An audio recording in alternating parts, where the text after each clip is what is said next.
What is up, Dallas Cowboys fans? It's a very sad IndyCar, Tim, on the Cowboys Daily Blitz. As anytime you lose to the Eagles, it's a bad day. I don't even care so much about the Commanders and Giants anymore. It's the Eagles that I hate the most. Who do you hate the most in the division? Is it Philly, or is it just whoever's good? Whoever threatens the Cowboys' division hopes? I think for me, it's the Eagles. I don't even care about the Commanders. Definitely don't care about the Giants. I don't have the same hate for the Giants or the Commanders that I do for the Eagles for some reason. I just want to punch Jalen Hurts. He didn't even play today. And I want to just punch Jalen Hurts in the face, like all the time. But that's just me. You let me know how you feel in the comments section here, or find me on social media at IndyCarTim, and you tell me how you feel about the Eaglets. 41-7. About, I think, what was maybe predicted. I didn't expect the showing the Cowboys had against the Panthers last week to be the situation in Philadelphia. It's just a much different team. Even without Jalen Hurts, this is a much better team than the Cowboys, than the Panthers. It's even a different team than what the Cowboys faced against Philly the first time back in Week 10. And that was a 34-6 loss by the Cowboys. 41-7 seems way worse, and it felt way worse because it was for the division. As Saquon Barkley, the story, he tops 2,000 yards rushing on the season as the Eagles just manhandle the Cowboys. I'm going to quit saying the score because it's making me even more angry as we go farther here on the show. 167 yards rushing for Saquon Barkley. He topped the 2,000-yard mark. Kenny Pickett ran and threw for scores before departing with injured ribs as the Eagles clinched the East with a rout of the Cowboys. Barkley's now got 2,005 yards. He needs 101 in next week's meaningless regular season finale for him to beat Eric Dickerson's 2,105 that he registered in 1984 with the Rams. SMU's own Eric Dickerson, by the way. Part of that Pony Express back in the day. The Eagles led 24-7 in the third when Pickett was drilled by Micah Parsons. He was drilled even before that on a I thought it was funny because it was Kenny Pickett. I forgot who the Cowboys defensive lineman was. Odigizua, maybe. That just nailed him after taking about 4 steps after he threw the ball. I think that hurt more than what Parsons did to him. I think that just aggravated when Parsons hit him, probably aggravated that rib injury a little bit. But he left, and, once again, a quarterback that's never played in the NFL before, Tanner McKee, looks pretty good against the Cowboys defense. Career third-string quarterback. But whatever. Looked like a Hall of Famer against. He didn't look like a Hall of Famer. Sorry. I'm just venting now. I'm not even doing a show. McKee later threw 2 TD passes, a 20-yarder to A.J. Brown, 25-yarder to Devontae Smith. Just as the Eagles fans were going nuts, dominating the Cowboys once again.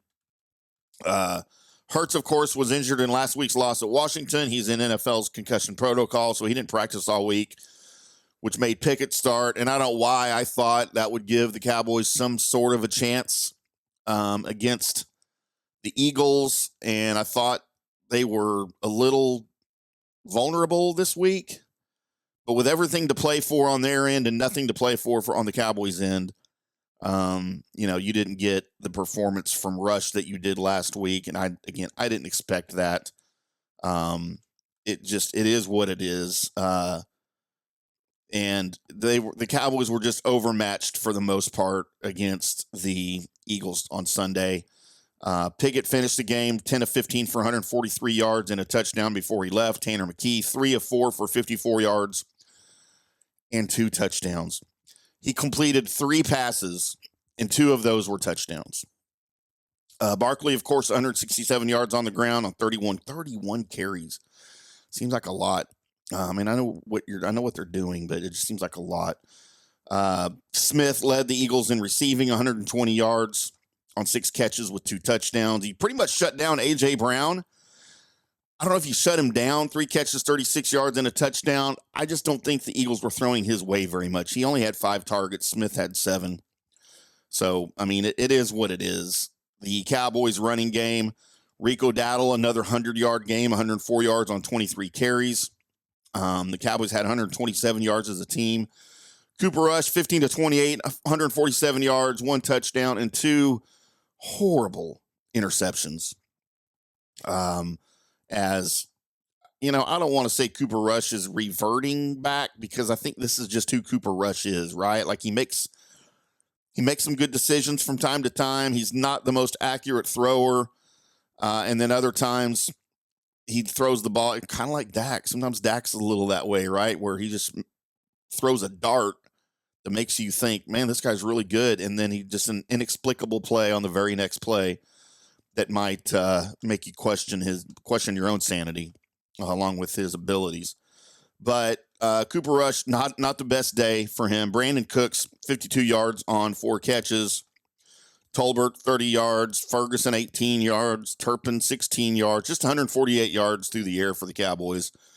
Again, not anything other than what I expected against the Eagles. And look, this doesn't mean anything. And for those of you that are out there saying that, the Cowboys need to be losing anyway for draft picks, where the Cowboys are going to be drafting, it doesn't matter. Just win. I would rather see wins. I would much rather see wins. I don't give a crap about McCarthy's job. Is the win going to save his job? Or if he loses out, he's going to lose a job? I don't care about any of that. I want to see the Cowboys winning. And damn what happens after that. Just freaking win the games, especially against the Eagles. But they're just not a very good team right now, especially without Dak. They weren't a good team with Dak, so whatever. But you saw kind of what I thought we would see from the Eagles in this game. I don't know that I expected them to hang 41 up, but I didn't expect the Cowboys to break the 17-point mark, and they didn't get close. So it is what it is. It's another loss. Moving on. Commanders next week. Commanders, by the way, tonight against on Sunday night against the Atlanta Falcons with a chance to play spoiler for the Falcons. The Buccaneers won, so the NFC South is still in play. The Bucs need to win out, and they need Atlanta to lose either tonight or next week for the Bucs to win their, 4th division title in a row.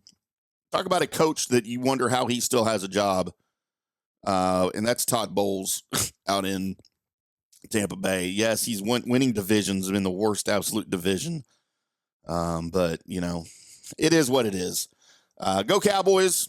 We'll do a preview here for the Washington Commandos probably early this week as they prepare for that at home. Try to get another win at AT&T Stadium. And then we will focus on the offseason. We'll preview some of the playoff matchups in the NFC for you as well as that draws closer to us.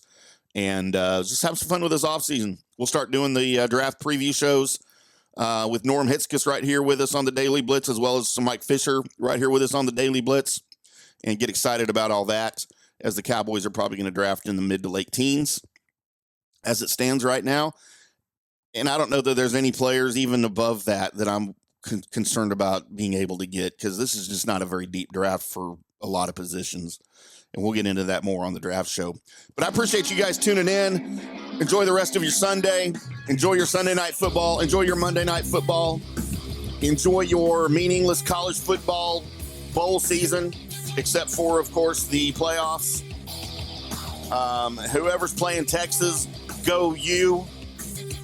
We hate Texas here on the Daily Blitz. So, yeah, it is what it is. Until next time, boys and girls, we'll see you.